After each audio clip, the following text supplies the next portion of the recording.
세무과에 대한 감사를 시작하겠습니다. 세무과장님은 발언대로 나오셔서 선서해 주시기 바랍니다.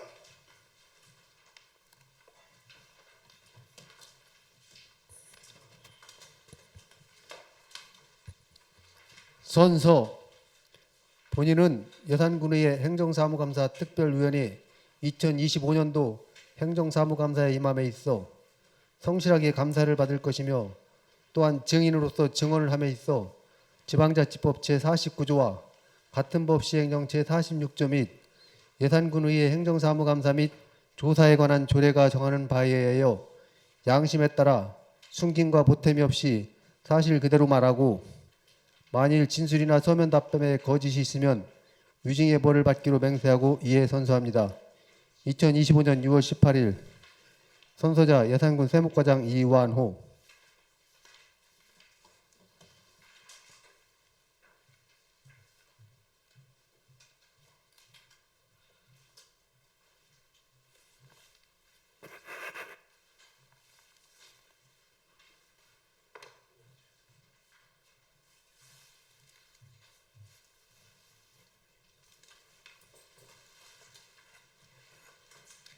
세무과장님은 답변석에 앉아 주시기 바랍니다.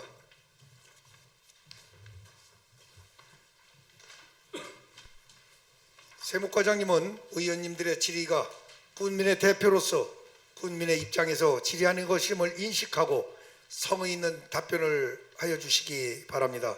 그러면 세무과 소관에 대하여 질의를 하도록 하겠습니다. 먼저 김태금 의원님 질의하여 주시기 바랍니다. 예, 김태금 의원입니다. 자료 준비해 주시느라고 고생하셨습니다. 저는 지금 이제 자료를 보고 다 검토한 결과에서 본 의원이 나름대로 이제 지적이라든가 제안을 해줄 수 있는 그런 부분을 하기 때문에 이제 중간중간에 답변을 해주시면 되겠습니다. 먼저 공통에서 1쪽에 각 의원의 구성 현황 및 운영 실적 및 회의록 유무입니다. 세무과 소관위원회 운영 실태, 특히 회의록 작성 및 위원회 운영의 실효성의 문제에 대해서 질의하겠습니다. 과장님, 예산군 기부심사위원회와 예산군 지방세 심의위원 매년 운영되고 있는 것으로 확인됐습니다. 그런데 23년도, 24년도는 다소 회의를 개최되었음에도 불구하고 회의록이 하나도 작성이 안 됐습니다. 이거를 회의록이 작성이 꼭 해야 된다는 것은 우리 지방자치법에도 있고 공공기록물 관리 기준에서 또 회의록 등 성실하게 이제 그 보존을 항상 해야 되고 대면이나 서면을 해도 해야 된다는 거, 또 행정감사 회의 규정에서도 제11조에 보면 회의록 등 확인 여부 같은 경우 항상 해서 비치하게끔 되어 있죠. 네. 제가 이거 부분에서 제가 6년째 지금 하고 있어요. 근데 이렇게 또 부서장님들이 뭐 1년에 한 번씩 바뀌신다고 해도 이게 실행이 안 되고 있더라고요. 지금. 예. 그래서 그러니까 좀 말씀해 주십시오. 예. 그동안 이제 대면 회의 같은 경우는 이제 회의록을 작성을 했는데 서면 회의 같은 경우는 이제 다니면서 이렇게 받다 보니까 회의록 작성에 이제 필요성을 못 느껴서 작성을 좀 사실은 못했거든요. 근데 저도 이번에 이제 행정감사를 받으면서 우리 김태금 의원님께서 이렇게 지적을 해주셔서 그 법을 보니까 공공기록물법 시행령 18조에 보면 회의록 작성 관리에 보니까 서면으로 진행해도 개별법, 특별법에 의해서 구성된 지방세 심의위원이나 기부심사위원 같은 경우는 회의록 작성 대상으로 보입니다. 그래서 그동안 저희들이 그 법률적인 부분들을 좀 간과한 부분이 있는 것 같아서 죄송하게 생각하고 다음부터는 반드시 서면으로 하더라도 회의록을 작성하도록 조치하도록 하겠습니다. 네, 그리고 과장님 여기 의원회 구성이 이제 기부심의하고 지방세 이거잖아요. 그러면은 이것도 이제 우리 돈에 대한 수반이 되는 내용이고 그렇기 때문에 위촉자분들이 또 있죠. 네. 그분들의 수당 예산액 같은 경우도 지금 1년에 한 번씩 계속 예산을 세우는데 서면을 한다고 해서 회의 수당을 안 주는 게 100%가 아니고 이제 인터넷이라든가 이런 답변 서류상 이런 부분에서도 집행이 되기 때문에 이제 지난번에 회의록 유무 요거를 제가 운영하는 뒤에서는 예산 같은 것까지 다 여기다 이제 기록을 해주셔야 되는데 그런 게 없어서 참고적으로 말씀드릴게요. 그리고 또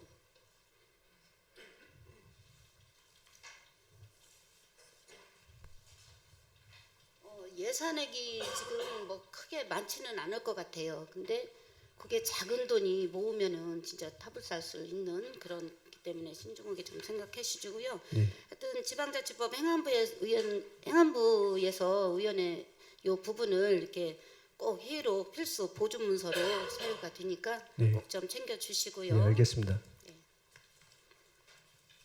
그다음에 소관 부서에서 공청에서는 민원 접수가 있습니다. 민원 접수. 네, 이쪽에 네.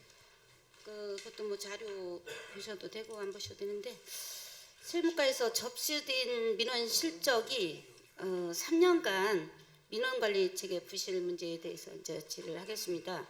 세무과에서 제출한 것은 25년도 행정사무감사의 자료 따르면은 최근 3년간 공식적으로 이게 접수된 민원이 단 한 건이 뿐이거든요. 네. 그것도 24년 10월 차량 압류 해제 요청한 것이에요. 그래서 세무 민원 일반적으로 그 납세고충, 체납 처분, 불복 감면 요청 이런 것도 자주 발생을 할 텐데 3년 동안에 단 한 건만이 접수되었다는 것이 과연 타당한 보고가 되는지 한번 답변을 해주십시오. 예. 요거는 그 진정 탄원 그 건의 민원 접수로 해서 이렇게 들은 거로 했고요. 네. 우리 뭐 지방세 감면 신청이라든가 이렇게 신청 들은 거 이런 부분들이 많이 들어오긴 하는데 네. 그런 거에 대해서는 여기 진정 건의 탄원의 그 민원으로 보지 않고 그렇게 해서 제의를 했거든요. 네. 그래서 진정 탄원 건의 민원은 이렇게 들은 거로 이렇게 저희들이 파악이 되고 있습니다. 근데 건수는 그런 것도 여기다 해주시면 되는데 네. 그런 건은 없었어요? 예. 건이 단 한 건 이런 거. 예, 3년 진정으로 동안 들은 한 거는 건만? 요겁니다. 예. 처리를 잘 해주셔서 건수로 안 올렸는지 진짜 3년 동안 접수가 한 번도 안 됐었는지. 네, 하여튼 알겠습니다. 네. 그리고 이제 소관에서 지방세 점검 있죠? 예. 네, 3년간. 이거에 이제 우리 예산부는 세무 행정의 핵심 분야잖아요. 우리 세무과가. 예. 예, 지방세 체납 관리, 감면제도, 사후 관리 실효성에 대해서 이제 질의를 하겠습니다. 먼저 체납 현황에 대해서 질의하겠는데요. 25년 4월 기준 체납액 1,000만 원 이상인 고액 체납자가 71명, 이거 총 체납이 40억에 달하고 있습니다. 자료상에. 네. 근데 이 중에서 2009년도부터 한 10년간을 체납을 지속적인 사례도 포함되어 있어요. 근데 과장님께서 이런 장기 고액 체납자에 대해서 단순 압류 외에 실질적인 희소 조치나 그 특별 대응 계획 같은 거 마련을 하고 계신지 그것 좀 답변을 해주십시오. 예. 고액 체납자가 비중이 꽤 많습니다. 하여튼 그 71명의 하여튼 그 1,000만 원 이상이 40억 가까이 되는데요. 고액 체납자에 대해서는 그 이제 그 우리 이제 사실 소액 그 생계형 체납자들보다는 고액 체납자인 경우는 이제 좀 강력한 체납 이 징수가 요구가 되고 있거든요. 그래서 저희들이 하고 있는 것들은 이제 부동산 일단 압류를 하고 또 공매를 하거나 또 이제 신용정보 등록도 하고 또 금액이 3천만 원 이상 체납이 된 경우는 이제 출국 금지 조치도 하고 있고 또 명단 공개도 하고 있고 이제 실질적으로 재산이 있으면서 세금을 안 내는 것이 확인이 된 경우는 가택 수색까지도 지금 이제 추진하고 있습니다. 과장님 체납 관리는 이제 그 처분이 아니고 그 해수의 목적이잖아요. 네. 이 때문에 이제 그러나 이제 10년 넘게 압류만 반복해서 실질 징수가 이루어지고 이게 많이 됐으면은 되는데 거의 많이 안 된 거로 있거든요. 그래서 그 특히 최근에 가상자산이나 개인 지분 등의 비전통 자산 같은 경우에 대해서 추적도 하고 미비한 것으로 이제 이렇게 보이는데 지금 타 단체 것도 두 가운데 거를 이렇게 저기를 해봤는데 고액 찬압제에 대해서 자산 실태 조사반, 또 외부 전문가 활용, 가상자사 추적 이런 거를 지금 확대하고 있어요. 그래서 우리 예산군도 이런 방식을 또 도입할 수 있는 의향이 한번 참고로 해서 알아보시고 할 수 있으면은 예, 그런 또 도입했으면 좋겠습니다. 예, 알겠습니다. 그래서 또 이어서 또 뭐냐면 감면제도에 대해서 좀 말씀드리겠습니다.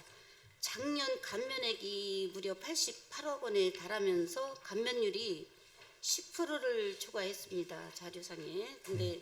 그런데 감면의 구체적인 효과의 분석이라든가 대상별 실적 평가에 거의 이루어지지 않고 있다는 것도 자료에 눈에 보입니다. 그래서 고액 감면이 이루어진 사업체나 단체에 대해서 실질적인 효과라든가 고용 유발, 세수 증대 기여 분석이 있었습니까?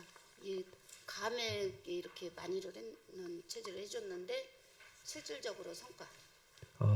이제 감면제도가 국가 정책적인 목적에 의해서 이렇게 진행이 되고, 만약에 예를 들자면 뭐 산업단지에 이제 기업을 유치하기 위해서 산업단지 감면제도라든가 이런 것들을 이제 시행을 하고 있는데, 그 효과에 대해서까지 저희들이 이제 그 분석하기는 좀 뭐 현실적으로 어려움이 있어서 그 효과에 대한 분석을 이렇게 따로 해본 적은 없습니다. 앞으로 그런 부분에 대해서 적극적으로 저희들이 검토해서 효과에 대한 부분도 좀 가능하다면 검토를 해보도록 하겠습니다. 진짜 효과적인 발휘를 할 수 있겠다 하면은 또 그러한 부분의 예산 같은 것도 또 수반돼서 좀 참고를 해서 노력 좀 해주시고요.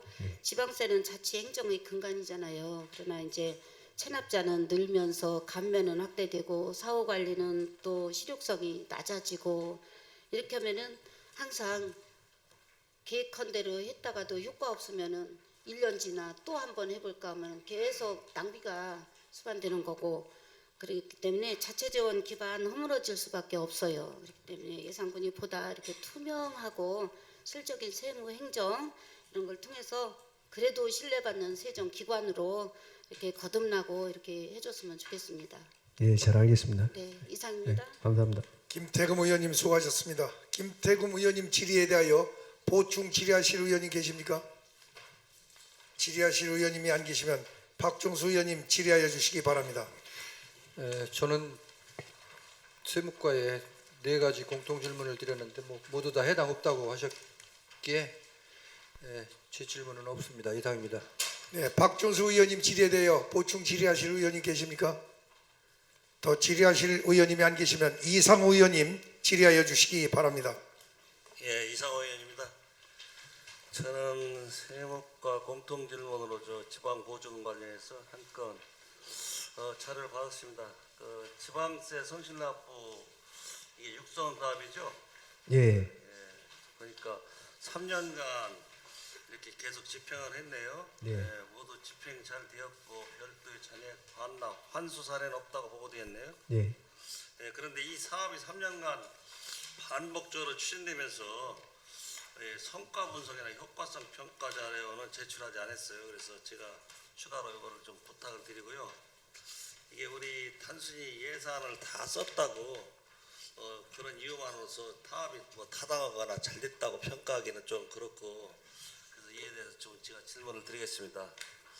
우리 수해마을 성실납세 유도 효과나 세수 확대 기여 등 이 사업의 정략적 성과 지표 제시할 수 있죠? 이거를 구체적으로 있다면 어떻게 설명해 주십시오. 성과에 대해서 말씀하시는 겁니까? 정략적 성과 지표 어떻게 되는지. 이제 어쨌든 그 지방세를 그 국민의 4대 의무이기 때문에 국민의 4대 의무를 성실하게 납부하는 것이 매우 중요하기 때문에 우리가 성실 납부를 위한 다양한 시책을 이렇게 추진하고 있거든요. 그래서 그 지금 현재 우리가 추진하고 있는 것들이 성실 납부 마을에다가 그 보조금을 지급하는 거하고 모범 납자를 선정해가지고 그 표창하는 거하고 예산사랑 경부권을 추천을 하는 3가지 정도 지금 시행하고 있는데, 우리 성실납부 마을을 그 선정하는 이유는 그 이장님들이 그 마을에서 이제 소액 같은 경우는 읍면에서 이제 그 징수를 좀 협조를 하지 않으면은 지금 건수가 이제 체납 건수가 꽤 많다 보니까 읍면장들의 관심도가 좀 제고가 되고, 또 읍면 직원들이나 분당 이장님들이 체납세금에 대한 관심을 제고하는데 어떤 성과가 있었다고 이렇게 생각이 됩니다. 예, 우리 지방세 성실납부 육성마을은 현재 동일명처로 이제 3년간 계속 운영되고 있잖아요.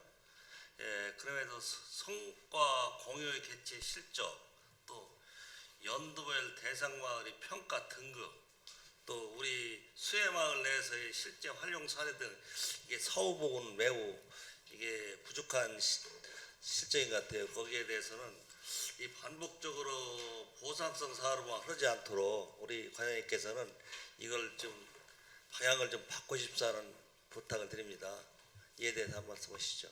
예, 지금 현재 이제 그 선정할 때 우리 선정 기준이 이제 체납세금이 없는 마을이거나 아니면 체납액을 현저히 감소시킨 마을에 대해서 이제 그 아니면 또 납기내 납부 실적이 높은 마을 등을 이렇게 선정을 해서 심사 기준을 가지고 읍면에서 선정을 해서 2개 마을을 추천하면 이제 본청에서 그 심사를 해가지고 결정하고 올해는 이제 어쨌든 읍면장이 결정하기 때문에 읍면장들한테 재량을 줘서 제가 읍면장들한테 이제 그 선정을 해서 한 개 선정을 해서 올리면 저희들이 이제 시상을 하는 그 방식으로 이렇게 운영을 하고 있는데요.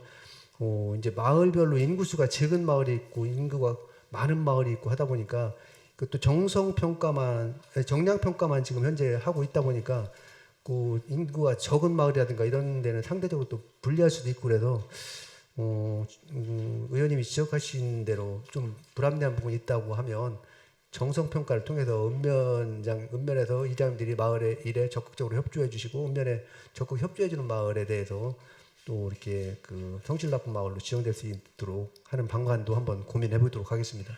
네, 우리 과장님 말씀대로 지금 마을마다 또 재정 자립도라 할까요? 그 납부 금액도 틀리고 예산음은 또 광범위하고 또 면단에 조그만 마을 같은 데는 또 가구수가 뭐 3, 40가구 되는 마을도 있잖아요. 이런 마을과 차별성은 좀 갖고 이걸 정립해 줘야 되지 않나 생각이 드는데. 예, 알겠습니다. 하여튼 불합리한 부분들을 개선하도록 노력하겠습니다. 그럼 앞으로 우리 사업을 보다 전략적으로 활용할 수 있는 방안, 또 성과관리 측의 행정성과 환류 방안을 구체적으로 어떻게 마련할지, 또 우리 과장님이 생각하고 있는 건 뭔지 한번 다시 한번 답변해 주시죠. 예, 어쨌든 그 납세 의무라는 거는 우리가 이제 반대급 없이 우리가 요구를 하다 보니까 실질적으로 뭐 세금 내는 거 좋아하시는 분이 없기 때문에 우리가 인센티브와 페널티 우리가 이제 어쨌든 강제할 수 있는 수단과 인센티브를 두 가지를 이제 병행해야 되는데 인센티브의 가장 중요한 것이 이제 지금 성실납부자들을 우대하는 정책인 것 같습니다. 그래서 성실납부자를 우대하는 정책을 지속적으로 하고 또 아까 말씀드린 대로 강력한 체납체분은 체납체분대로 해서 어쨌든 국민의 4대 의무인 납세 의무가 신성한 납세 의무가 성실하게 이행되도록 우리 세무과에서 전 직원이 합심해서 노력하도록 하겠습니다. 예, 우리 과장님 답변을 잘 들었습니다. 우리 세무과는 조세정의 실현의 최일선에 쓴 게 우리 세무과입니다. 그렇기 때문에 우리 예산 집행의 투명성뿐 아니라 보조금의 전략적 활용을 위해서도 세무행정의 구현이 꼭 필요하다고 본 의원은 생각합니다. 성실납세는 단순한 캠페인을 넘어서 실천 가능한 인센티브와 지금 말씀하신 우리 관장님께서 말씀하신 공동체 기반의 실효성이 있기를 우리 관장님께서 적절하게 이렇게 배분해서 집행해 주시기 바랍니다. 예, 잘 알겠습니다. 예, 이상 질문을 마치겠습니다. 네, 이상 의원님 수고하셨습니다. 이상 의원님 질의에 대하여 보충 질의하실 의원님 계십니까? 네, 이정순 의원님 질의하여 주시기 바랍니다. 네, 그럼 과장님 설명 참 잘 들었는데요. 우리 이 군비가 이게 3년에 거쳐서 나가는데 이 나간 게 어떻게 물품으로도 나가는 건가요? 아니면 현금으로 다 이렇게 하는 건가? 어떻게 하는 거죠? 자본적 보조라고 해서요. 네. 그 자산취득적 경비로만 쓸 수 있고 현금으로 그러니까 만약에 뭐 음식을 산다거나 아니면 뭐 여행을 간다거나 이런 쪽으로는 경상적으로는 쓸 수 없고 자본 형성적 그 취득 자본 보조로만 쓸 수가 있습니다. 그러니까 그 마을에서 뭐 그 TV를 산다거나 아니면 마을 회관이 좀 노후돼 있으면 시설을 좀 보강한다거나 이런 자산 취득 자산 형성적 경비로만 사용이 가능합니다. 네, 잘 알겠습니다. 네, 또 보충 질의하실 의원님 계십니까? 네, 김태금 의원 질의하여 주시기 바랍니다. 네, 이상 의원님께서 질문한 거에서 좀 보충을 하려고요. 지금 3년간에 해서 이제 보니까 24%의 이제 24년도에 54% 증액 이제 6천만 원까지 이제 해서 네. 또 사업을 하셨잖아요. 네. 근데 이제 지속적으로 하는 그 지방 보조금법 이런 거 보면은 행안부 보조금 관리 기준에 따르면 이제 반복 집행하는 거는 보조금 사업의 성과 평가를 또 해야 되고 그에 따른 그 감액이라든가 이제 중단을 할 수 있어야 한다 이게 표기가 돼 있습니다.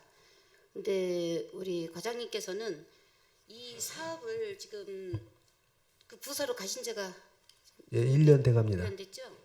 그러면 지금 저 금년에 이 사업을 하시고서 이제 평가를 하실 거예요.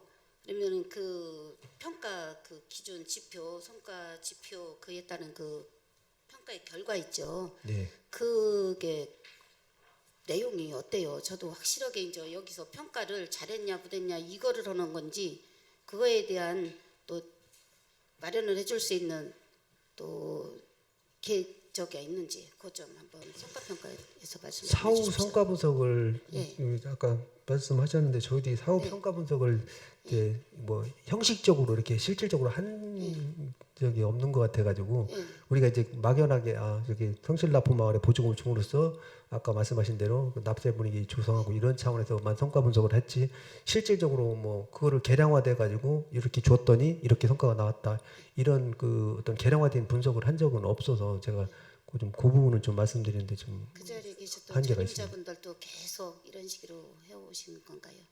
네, 그렇게 우리 진행을 해왔거든요. 한번 의원님께서 말씀하신 부분들을 저희들이 계량화 아니면 뭐 설문조사를 통해서 평가가 가능하다고 하면 평가할 수 있는 방법을 한번 찾아보도록 하겠습니다. 예, 과장님께서는 또 남달리 또 세무직의 전문직이시잖아요. 예, 그게 좀 더 발휘를 해주시기 바랍니다. 예, 잘 네, 알겠습니다. 이상입니다.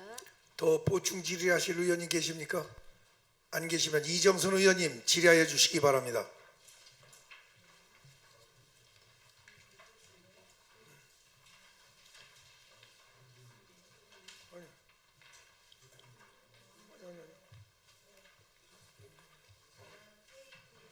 페이지 수 26페이지 우리 취득세 관련해서 질의를 드리겠습니다.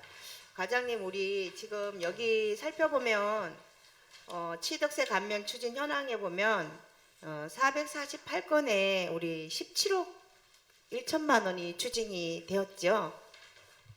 예, 네, 예, 이게 예, 보면 특히 여기 매각 정료로 인한 추징이 좀 이렇게 많아요. 맞죠? 예. 예. 네, 이 반복적으로 우리 위반 발생이 되고 오는 있죠. 이게 반복적으로. 예. 그 원인이 뭐죠?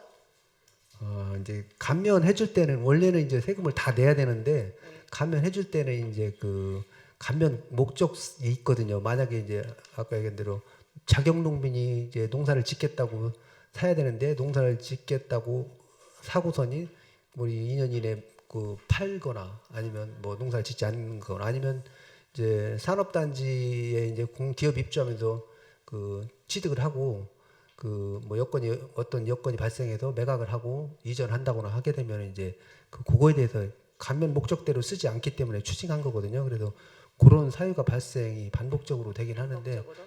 예, 어쩔 수 없는 그 상황일 수 있는 부분도 있고 근데 법에서는 또 추징하도록 돼 있기 때문에 우리가 추징을 계속적으로 하고 있습니다. 그런 부분은 진짜 조금 아쉽다라는 생각이 든다. 정말로. 그죠? 그래서 이제 저희들이 이제 감면 추징 사유를 반드시 이렇게 우리가 신고할 때 이 목적대로 사용하면은 감면을 해주는데 목적대로 사용 안 할 경우는 이제 그 추징이 될 수 있다는 걸 반드시 고지를 하고 또 그 유예 기간 만약에 3년 이내 목적대로 써야 된다고 하면 유예 기간 도달하기 전에 또 다시 안내도 하고 이렇게 해서 추징이 되지 않도록 저희들이 적극적으로 홍보를 하고 있습니다.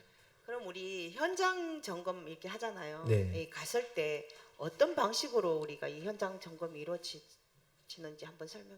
현장에 가서 네. 만약에 이제 공장을 3년 이내 신축을 하기로 됐는데 신축이 되고 있는지 그냥 나대지로 있는지 아니면 농지가 사서 농사를 지어야 되는데 거기에 뭐 그냥 무성하게 있는지 이런 부분들을 확인해서 그게 이제 실질적으로 목적에 쓰지 않고 있으면 그 확인 결과 보고에 따라서 이제 추징을 하거나 안내를 하고 있습니다. 아, 그래요? 그럼 제가 정말 궁금한 거는 추징 실적 외에도 네. 우리 추징 결정 후에 미수금으로 남는 금액이 이 소멸 시효 결과로 이래서 이제 결손 처분된 사례도 우리 있죠. 예. 예, 거기에 대해서 한번 답변 좀 해주시겠습니까? 시효 소멸로 예, 예. 소멸 후에 예. 예, 그러니까 이제 소멸 그 5년 동안 네. 이제 시효의 중단이 되면 5년이 넘어갈 수 있어요. 그러니까 우리가 압류를 하게 되면 시효가 이제 중단이 되거든요. 네네. 그래서 5년, 10년이 가도 우리가 결손을 안 하는데 압류가 안 된 압류 물건이 하나도 없고 그 5년이 지나면 그 시효 소멸로 결손은 그러니까 정리 보류를 하도록 돼 있습니다. 그래서 그 재산이 하나도 없거나 압류할 물건이 없거나 해서 우리가 받을 수 없는 거를 일단은 그 포기하는 거를 그 정리 보류라고 하거든요.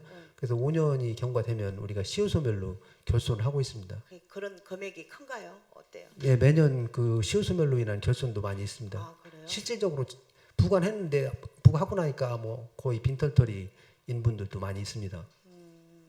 그럼 감면 건수가 증가하고 있는 이 상황에서 추진 누락의 우려도 좀 많이 커요. 사실 그죠? 네. 방금 또 이렇게 말씀도 하셨고 앞으로도 우리 부서하고 읍면에서 여기에서도 보면은 읍면이 합동으로 일제 조사하여 추진 요건 발생 이렇게 해서 비과세 감면 세액을 추진한다라고 이렇게 하셨는데 좀 더 부서에서 신경을 써달라는 당부를 드리겠습니다. 예, 잘 알겠습니다. 네, 이상입니다. 네, 이정순 의원님 수고하셨습니다. 이정순 의원님 질의에 대하여 보충 질의하실 의원님 계십니까? 임종용 의원님 질의해 주시기 바랍니다. 네, 과장님, 저는 그 취득세 감면에 관해서 좀 궁금해서 여쭤보려고 합니다. 이 그 토지 같은 거 이런 것들을 이제 그 어떤 그 사업 단지가 들어왔든지 이럴 때 이제 땅이 수용이 되면 보상을 받고 다른 지역에 가서 땅을 구입할 때 그 취득세가 부과가 되잖아요. 네. 그럴 경우에는 이게 팔고 싶어서 파는 건 아니잖아요. 그럴 때는 취득세를 다른 데 가서 구입했을 때 취득세를 감면해 주는 거 있나요? 예, 그런 경우에는 그 토지 수용으로 인한 대체 취득 비과세라고 해서 그러니까 용도구분 비과세거든요. 그러니까 그 토지를 사실은 지금 뭐 자기가 원하지 않는 상황에서 토지를 수용을 당하거나 이제 산업단지가 들어오면서 매각이 됐을 때는 1년 이내에 그 다른 지역에 가서 땅을 탈 경우에는 그거를 세금을 취득세를 면제해주고 있습니다. 취득세를 면제. 예, 예. 이 요건은 여러 가지 요건이 있는데 여기서 제가 말씀드리기엔 너무 복잡한 사안이라, 그러니까 면제해주고 있습니다. 네, 궁금한 사항 있으면 네. 과장님 예. 찾아뵙고 네, 알겠습니다. 그 말씀을 듣도록 하겠습니다. 이상입니다. 네, 더 보충 질의하실 의원님 계십니까? 더 질의하실 의원님이 안 계시면 임종용 의원님 질의하여 주시기 바랍니다.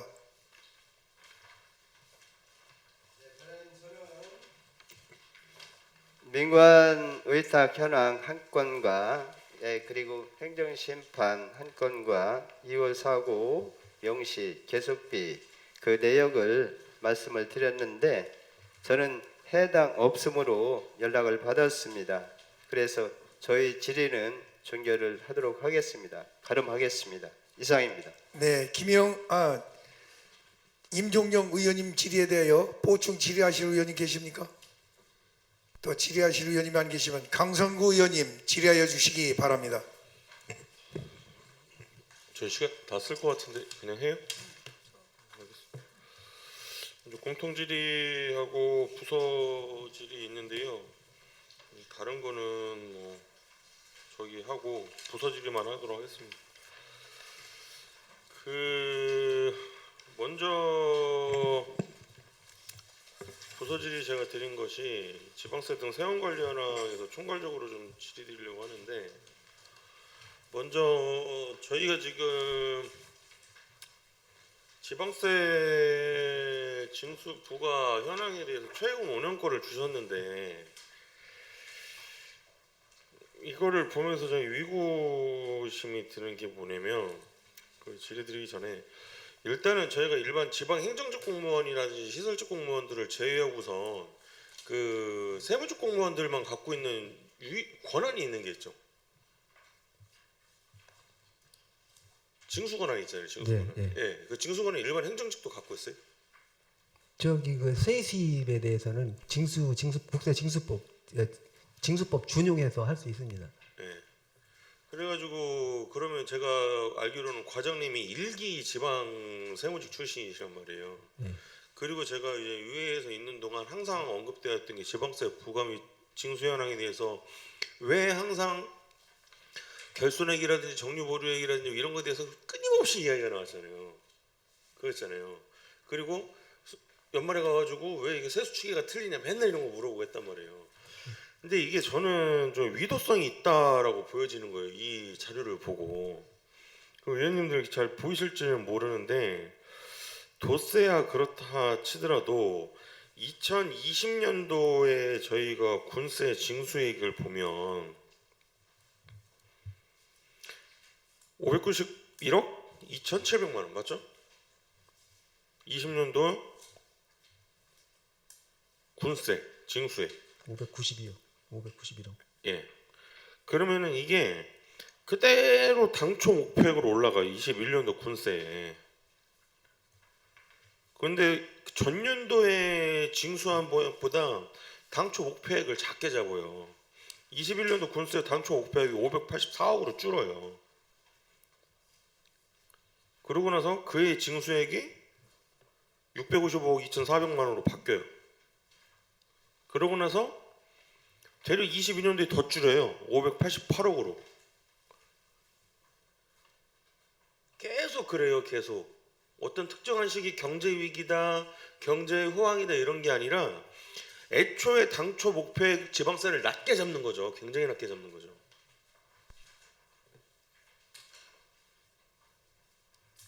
이거 일부러 그러는 거 아닌가요, 저희? 그동안 관례인가요? 관행적으로 해왔던 부분인데 잘 못된 부분이 있는 것 같습니다. 왜냐면 징수액이 분명히 많아요. 징수액이 또 높지도 않아요.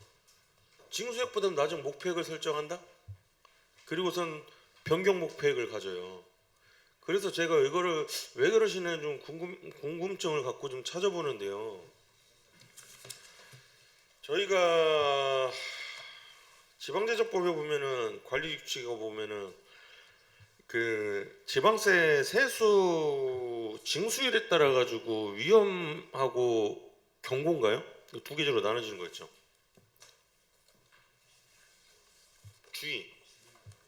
주의 있죠, 주의.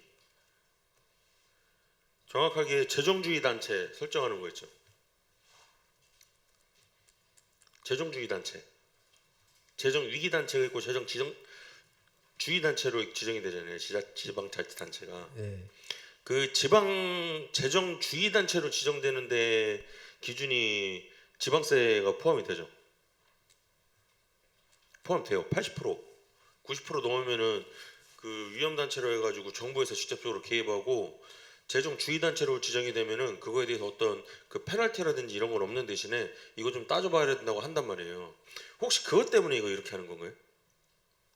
지금 그동안 관행적으로 이렇게 해왔던 부분에 대해서요. 예. 그런 건 아닌 거로 알고 있습니다. 그런 건 아니에요? 예. 그러면 왜 이렇게 할까요? 그러면 하나 더 여쭤보겠습니다. 질의드리겠습니다. 재정주의 단체냐, 재정 위험 단체냐, 이거를 행안부에서 판가름해서 지정하는 데 있어가지고 그 징수액 때 대비 징수율을 갖고 결국엔 따진단 말이에요. 그럼 이 징수율을 따지는 거는 당초 목표액 대비 징수액이에요? 아니면은 변경 목표액 때 대비 징수액 기준으로 따져요? 행안부에서 지금 재정 주의 위기 지정하는 거에 대한 기준을 제가 지금 정확히 모르기 때문에 요거에 대해서는 제가 좀 확인 후에 제가 답변 드리도록 하겠습니다. 저가 이제 이것이 그냥 단순 관행이었다 하면은 이 의회에서 여기 계신 11분 위원님들 그리고 저희 앞전에 있을 때 1대에서 8대 선배 위원님들이 그렇게 애타게 재정 건전성 찾자고 한 것에 있어서 저희 자치단체에서는 별 관심이 없었던 거예요. 그거 말고는 설명이 안 되는 거죠. 위에서 재정 건전성 가져오자 왜 세수축에 잘못됐느냐, 왜 불용한 예산 발생시키느냐, 이거 2차 3차 추경을 위한 군수님 싼집돈 만든 거 아니냐 등등등등등 한 것에 있어가지고 그거에 대한 것을 만들려고 한 것이 아니라면 그것이 아니라면 저는 또 되려 그것이 아니라면이라고 앞서 말씀드렸던 것이 차라리 그랬다면 다행이다. 인지하고 계셨으니까 차라리 위도성이 있으니까 제가 바꾸면 되는데 되려 이게 뭐 위에서 무슨 말을 하시든 말든 뭐 우리는 관행대로 할게요. 차라리 이게 나은 것 같다라는 거죠. 위도적으로 군수님 뭐 2차 3차 추경제원 만들기 위해서 쌀주던 만들고 이런 것보다는 차라리 그래 위원님들 하시는 말씀 그래 뭐 한번 해보자. 근데 이게 중요한 거 아니니까 그냥 시기적으로 그냥 넘어가자. 이게 차라리 낫다라는 거죠. 제가 좀 보충 설명드려도 될까요? 네. 이제 사실은 예산군이 그동안 그 세수 증가율이 좀 보시면 알겠지만 세수 증가율이 꽤 높습니다. 다른 지역보다 어쩌면은 이제 산업형 관광도시라는 기치 아래 그 산업화를 추진하면서 기업도 많이 유치가 되고 또 내포 신도시에 그 아파트가 들어오고 입주민이 증가되면서 그 세수 증가가 다른 어떤 지역보다도 역동적으로 증가한 지역으로 저희들 예산군이 이 수치에서 보면 알 수가 있습니다. 전체적인 그 금액이 많이 늘어나고 있거든요.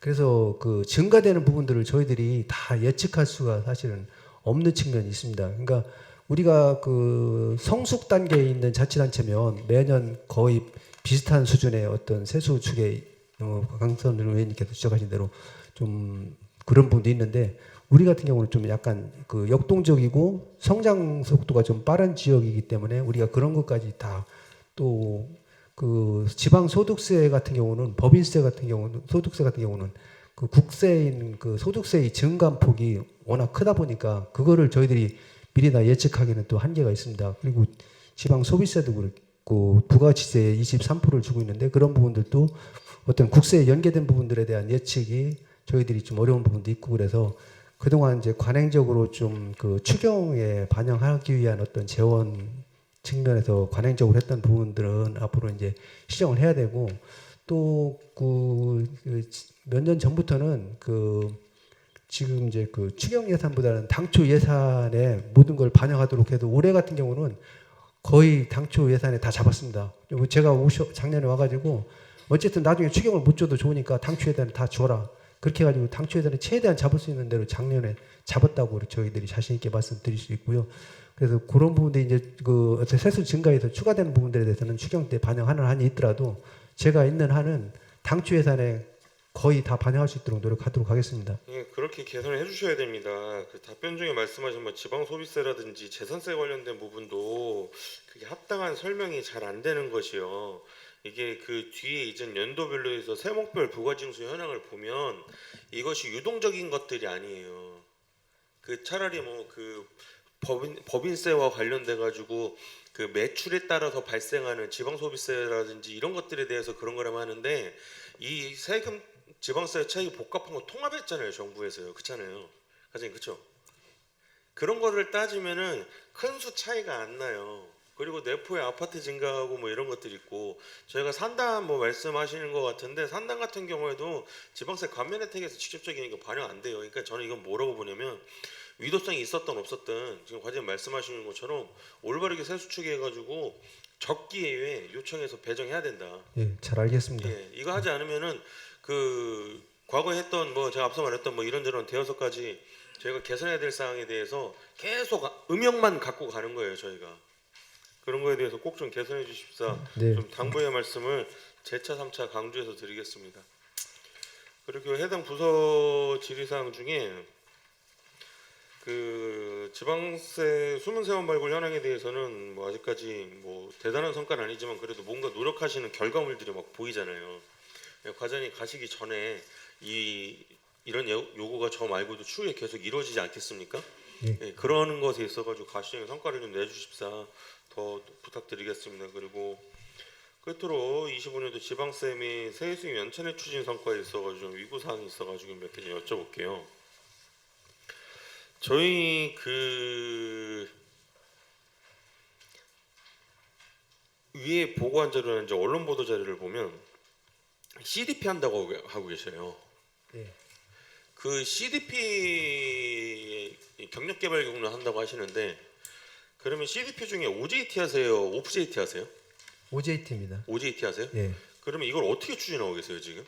지금 그 경력개발제도라는 게 이제 그 캐리어 디벨로프먼트 프로그램입니다. 그 이제 우리 직원들의 그 업무 역량 능력을 향상시키기 위한 제도인데 예전에 이제 제가 대학교 다닐 때 전공할 때는 이제 OJT, OPJT 그러니까 온도잡 트레이닝에서 이제 직장 내 우리 순환을 통해서 업무 역량을 키우는 거로만 제가 이제 알고 있어서 제가 세무과장 오르면서 이제 OJT를 한번 해보려고 그 OJT를 도입하다 보니까 제가 인터넷 검색을 하다 보니까 요즘은 또 업그레이드 버전이 CDP더라고요. OJT 업그레이드 버전이 CDP라는 그 경력 개발 제도 프로그램이 있어서 그 경력 개발 제도 프로그램에 대한 학습을 통해서 우리 조직에 세무 조직에 적응하기 위한 방안을 찾는 와중에 전국적인 사례를 찾아보니까 없더라고요. 서울시에서만 시범적으로 그 적응한 사례가 있어서 우리 독자적으로 저희 우리 팀장님들하고 우리 팀원들하고 고민하면서 자기 스스로 나는 세무직으로서 이 분야에 어떤 분야의 경험을 1년 쌓고 어떤 분야 쌓고 어떤 분야에 쌓아서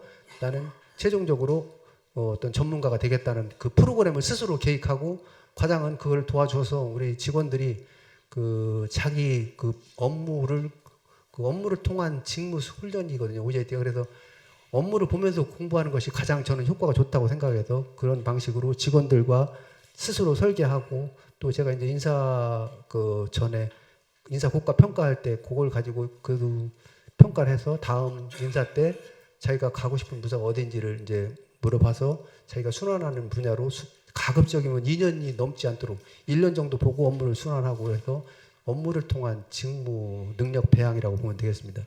왜 그러냐면은 지금 답변 중에 말씀하신 것처럼 뭐 그 경력개발 경로에 대한 거를 만들고선 그거에 대한 평가를 하신다고 하셨단 말이에요. 예. 그러면 그것에 대한 평가는 어떤 형태를 취해요? 점수법 취하세요? 아니면 요소 비교법 취하세요? 쌍대 비교법 취하세요? 그거는 제가 이제 그 따로 표를 만들었습니다. 표를 만들어 가지고 그러니까 저는 이게 뭐냐면 제가 조직을 되게 보수적으로 보거든요. 조직을 굉장히 보수적으로 보는데 그렇다면 저희 자치행정과에서는 인사 프로그램에 대한 인사국가 평가가 부재한 것이냐 아니면은 그 이제 세무직 지방세무직이라는 것이 워낙에 좀 그 특화되어 있는 분야이기 때문에 별도의 평가 체계가 필요한 것이냐 이런 고민을 하게 된 거죠.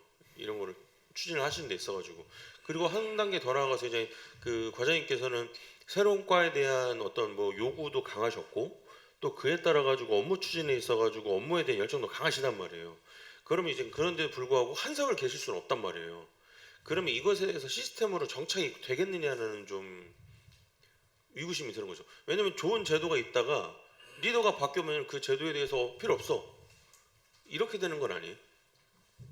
먼저 번에 고수 있게 보고를 드리고 또 우리 시스템화 시키기 위한 방안도 이렇게 고민을 하고 있고요. 우리 내부적으로 세월에다가 그 업무 인계인수 할 때 그 인계인수 사항에 그거를 좀 포함시켜서 인계인수를 하도록 지금 하고 있습니다. 그러니까 저는 새로운 거를 추진하신다는 어떤 그 것에 있어가지고 높게 평가는 하는데 이것이 과연 지속성은 있냐? 그럼 안착이 되려면은 벌써 이제 하반기 인사가 눈앞에 있단 말이에요. 저희 아마 행정 끝나자마자 발표가 나올 것 같은데 그럼 과연 이게 언제 정도 가시적으로 이게 반영이 되겠느냐? 네, 그런 부분에 대해서 저도 고민이 있습니다. 그래서 지속 가능성이 있어야 되는데 어떤 혁신, 조직에 대한 혁신이나 인사 혁신을 통해서 뭔가 그 업무 역량을 강화하기 위한 좋은 시스템이긴 한데 그것이 이제 어떤 그 최고 관리자의 의지라든가 또 직원들의 그 수용도라든가 이런 것들이 그 복합적으로 맞아야 되는데 그런 부분에서 저도 고민을 하고 있습니다. 그러면 지금 세무과에서 채권 관리 담당팀은 어디예요? 세무과는 채권 관리 팀이 따로 없습니다. 그냥 이게 이제 그런 거예요. 채권은 기획실에서 관리해요. 아니죠. 이게 지금 부채 아니요. 부채하고 채권하고 달라요. 부채 담당하시는 데하고 총괄 채권 관리관하고 달라요. 근데 이제 그 세입 담당하는 부서의 장이 저희 채권 관리관이에요. 행안부 규정에. 그러니까 이제 무슨 말씀을 드리고 싶으시냐면 이유에 있었던 게 뭐냐면 과연 그럼 우리가 채권의 발생 변경 독촉 그리고 이행 기간에 대한 연장 이런 것들에 대해 가지고 채권관리부 기록대장을 만들어야 되는데 이런 거에 대해서 그러면은 지금 제가 보는 게 이게 무슨 상이한 차이냐면 과장님 답변이 맞으면서도 행안부 지침하고 좀 상이한 게 뭐냐면요 저희가 이제 그 자치행정과에서 갖고 있는 업무 분장표 있잖아요 그거에 기준하면 과장님 말씀이 맞아요. 기획실로 가져가는 게 맞아요. 그러니까 뭔가 이런 것들에 대해 가지고 인사조직에 대해서 평가하고 그 과에서 어떤 거에서 CDP라든지 이런 거에 대한 평가를 하기 전에 체계가 먼저 올바르게 탁탁탁탁 잡혀가지고 위에서도 새로 생긴 과와 저희가 흔히 말하는 뭐 세무과는 돈 뭐 징수하는데 뭐 회계과는 지출하는데 그냥 단순한 이런 게 아니라 저희가 뭐 공유재산 물품 그리고 회계관리관 지정부터 등등등 해가지고 부가적인 질책들이 있으시잖아요. 그런 거에 대한 정리라든지 그거에 대해서 과별 팀별 업무에 대한 원활한 구분이 잘 되어 있느냐 그런 것들도 한번 살펴봐 주십사 당부. 그거는 한번 제가 네. 기획실하고 한번 항의해서 우리 세무과에서 해야 된다고 하면 행안부 규정도 한번 검토해서 그러니까 이제 뭐 그게 딱 그냥 아니라 저희가 규칙으로 정하면 돼요. 걔는 이렇게 가이드라인만 해놓는 거고, 그래서 그 이제 기획실 그 법무팀 통해가지고 지방보조금 관리와 관련된 거와 이런 것들에서 보건수님한테도 말씀드리면서 정리는 하시는 것 같아요. 근데 이제 그 이제 회계과 과장님한테도 똑같이 말씀을 드리는 거지만 세입세출이 전부 아니겠어요, 저희가?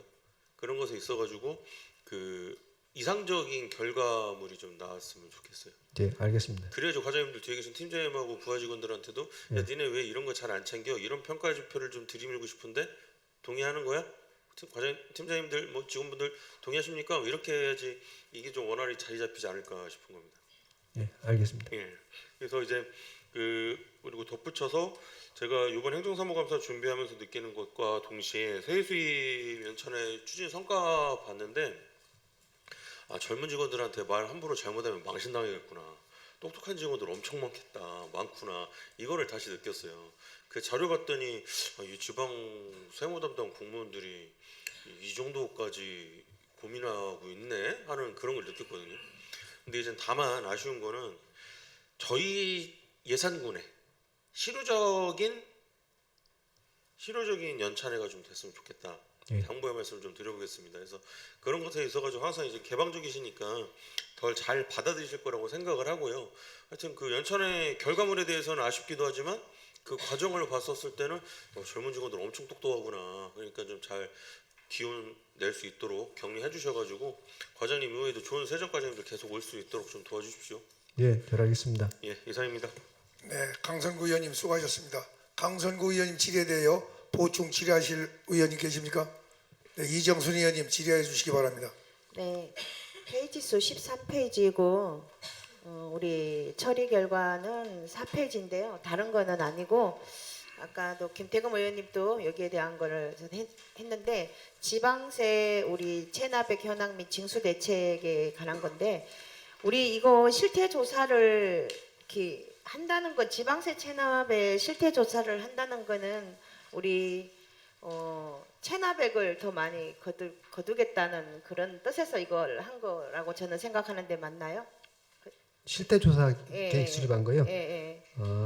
이게 이제 그 생계형 체납자들 요즘은 이제 예. 복지하고 연계해서 실질적으로 어려운 분들에 대해서는 우리가 체납자도 군민이기 때문에 체납자들한테 무조건 강제 징수하고 이런 것뿐만 아니라 물론 이제 징수를 해야 되지만 또 여기서 자살률이라든가 이런 거를 낮추기 위한 정부 복지 정책과도 또 연계되는 부분이 있어서 실질적으로 어려운지 우리가 세금을 받기 위해서 갔는데 너무 어려워서 정말 많이 힘들다고 하면 복지부서하고 연계해서 이렇게 우리가 지원책을 강구한다든가 이런 차원에서 실태조사 계획을 수립해서 하고 그러면 있습니다. 이게 이제 이 실태 조사라 하면 방금 말씀하신 그럼 생계형 어려운 네, 사람들 네. 주로 그런 분들입니다. 그런 분들을 한 거예요. 아니면 저는 이제 이거를 어떻게 인식을 했냐면 전체적인 거를 이제 우리가 밀린 거 지금까지 3년 동안 체납된 걸 실태 조사를 해서 이제 어떻게 하겠다. 그거는 이제 체납액- 계획인 줄 알았어요. 그거는 체납액 징수 계획은 별도로 수립하고요. 별도로. 요거 실태조사 계획은 2023년 1월 1일부터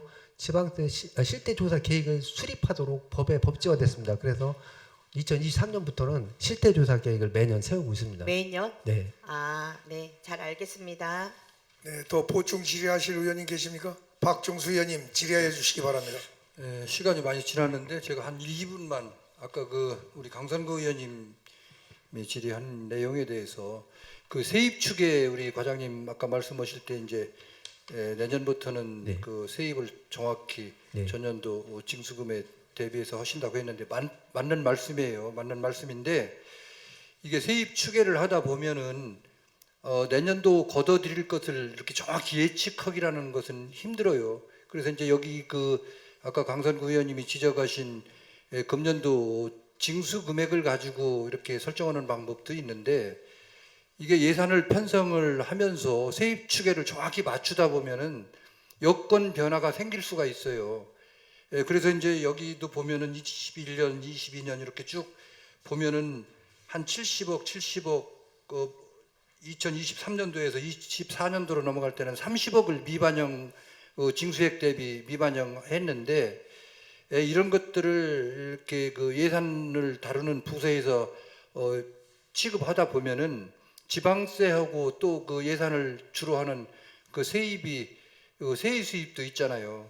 그런 것들이 차질이 생겨서 예를 들어서 이제 마이너스가 된다고 하면은 우리 군에서도 연중에 1차, 2차, 3차 추경을 하고 있는데 추경 재원 물론 뭐 다른 재원도 뭐 집행 잔액이라든지 2월 순세계 잉여금 같은 것도 있지만 여기에서 그 지방 세입 초과 세입금으로 나오는 게 추경으로 다 편성되는 경우가 많이 있잖아요. 그래서 추경 재원이 잘못하면은 마이너스가 날 수가 있다. 그래서 이것을 너무 타이트하게 이렇게 해서는 물론 원칙은 타이트하게 해서 전부 정확하게 맞출 수 있으면 좋죠. 근데 이제 그렇게 안 되기 때문에 어느 정도 여유를 두고 이렇게 그 세입부에서 하는 거기 때문에 그것을 앞으로 뭐 아까 그 과장님께서 정확히 맞춰서 하시겠다고 하는 그런 그 말씀은 그런 것을 좀 앞으로 감안해서 하셔야 된다 하는 그런 그 우려에서 제가 말씀을 한 가지 드리는 거예요.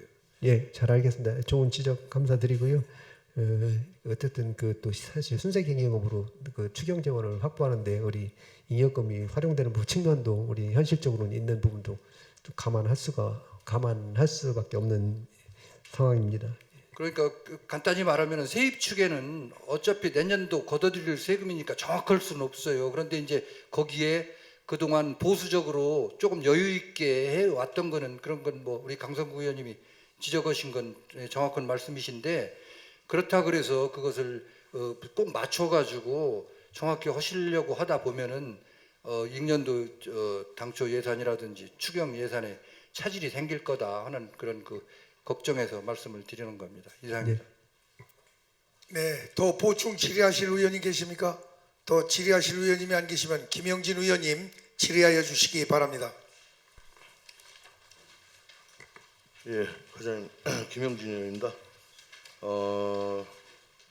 제가 공통 사항에서는 민간자본 사업 보조로 취득한 중유재산 현황, 그리고 공공기관 위탁된 현황, 그리고 공유재산 취득 관련 행정조치 현황은 해당 부서에서 해당 사항 없다고 저한테 이렇게 답변을 주셨거든요. 예, 해당 없습니다. 예. 그리고 소관부서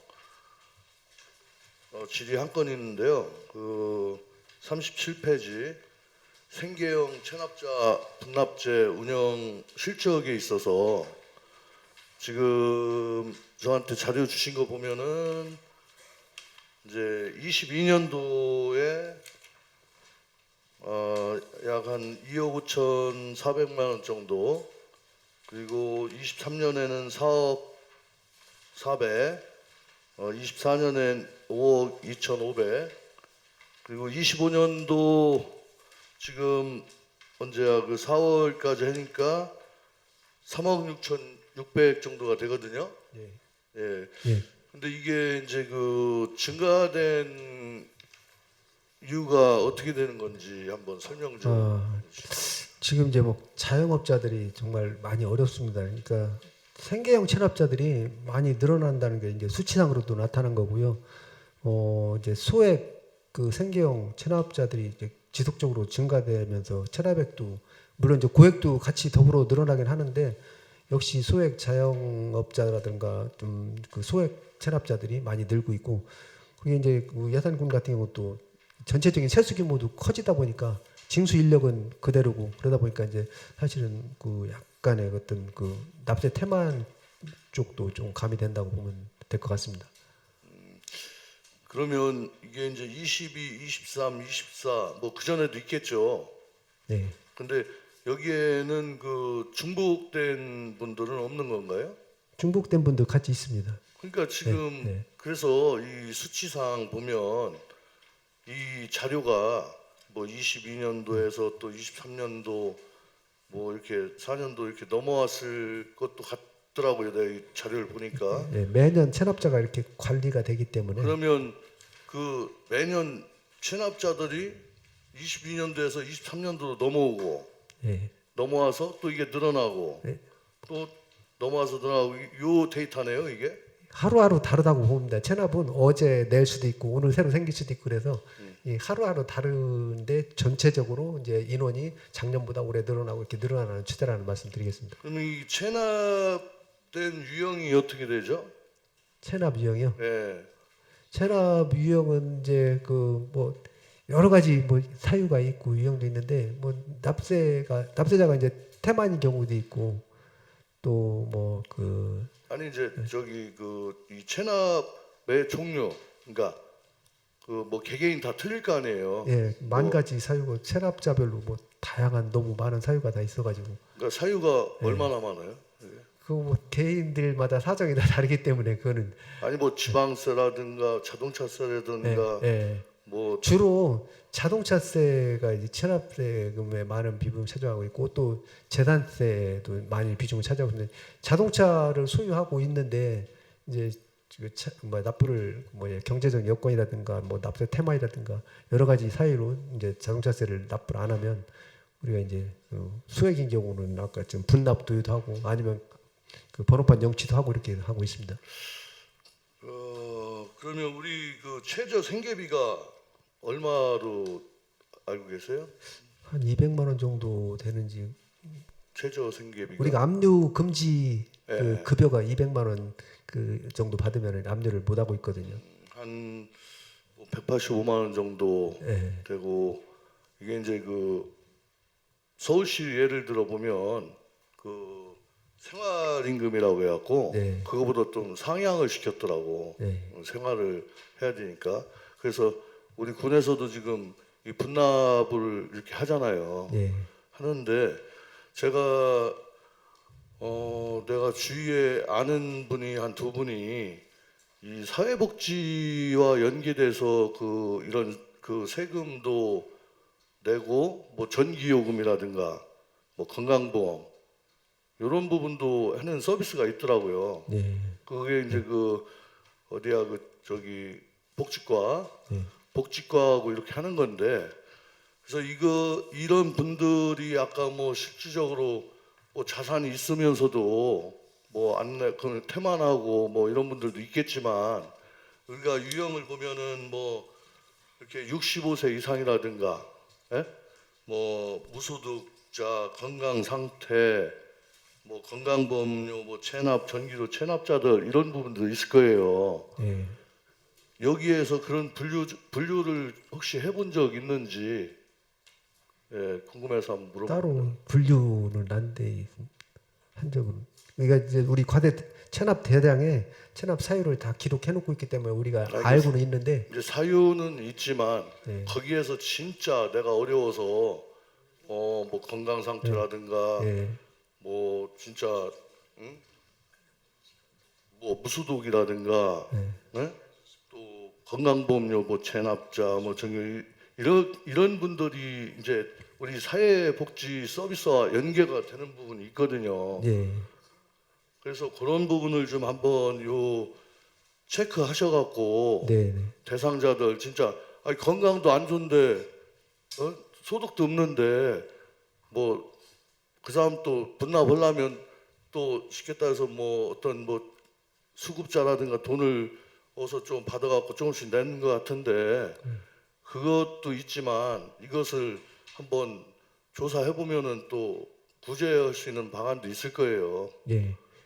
그래서 저희들이 그 실태조사 아까 말씀드린 대로 실태조사를 하도록 의무화된 게 2023년부터 그런 것 때문에 사실은 그 정말 그 기초생활수급자든가 차상이라든가 어려운 분들에 대해서 세금을 독려만 하지 말고 그런 부분들에 대한 어떤 그 복지 차원의 연계와 같이 추진하는 취지로 실태 조사도 하고 있고 앞으로도 그렇게 계속 추진하겠습니다. 그러니까 그 아까 제가 주민복지과하고 이제 그 복지 서비스, 사회복지 서비스라고 해서 예. 아마 그 연계해서 하는 또 시군이라든가 이런 사례도 있을 거예요. 그런 것 좀 한번 찾아보시고 예. 예. 우리 요 체납자들에 있어서 뭐 진짜 제가 말씀드린 대로 그런 분들이 있으면 진짜 연계해서 예. 이런 세금도 정리될 수 있도록 그 사람들은 오죽하겠어요. 뭐 네. 진짜 내가 쌀도 없어서 못 먹는 사람도 있거든요. 진짜 그 정도로 어려운 사람들이 많거든요.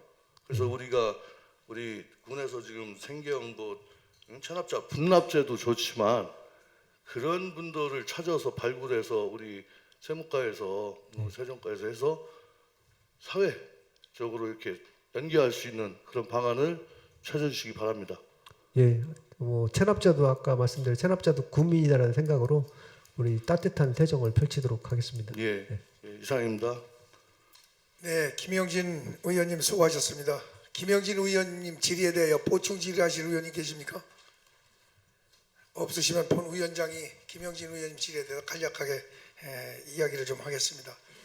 지금 뭐 여기 말씀드렸듯이 생계형 체납자 본 위원장이 볼 때 저도 그걸 많이 실행을 하고 있습니다.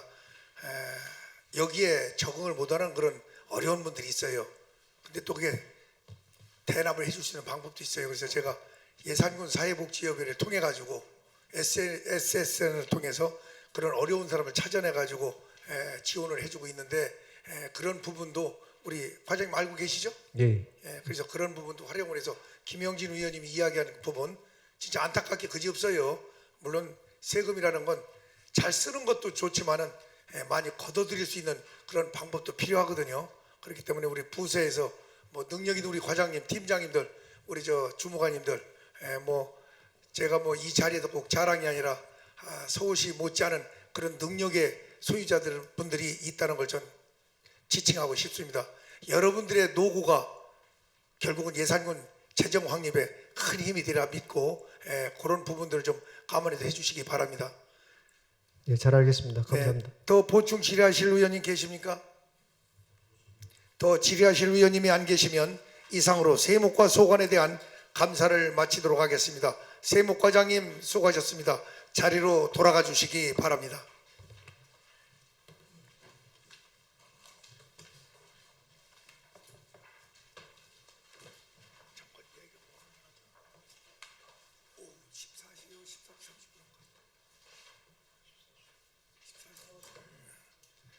네, 오전 감사는 이것으로 마치고 회계과 교육체과는 14시부터 그 소관에 대해 감사를 이어가도록 하겠습니다.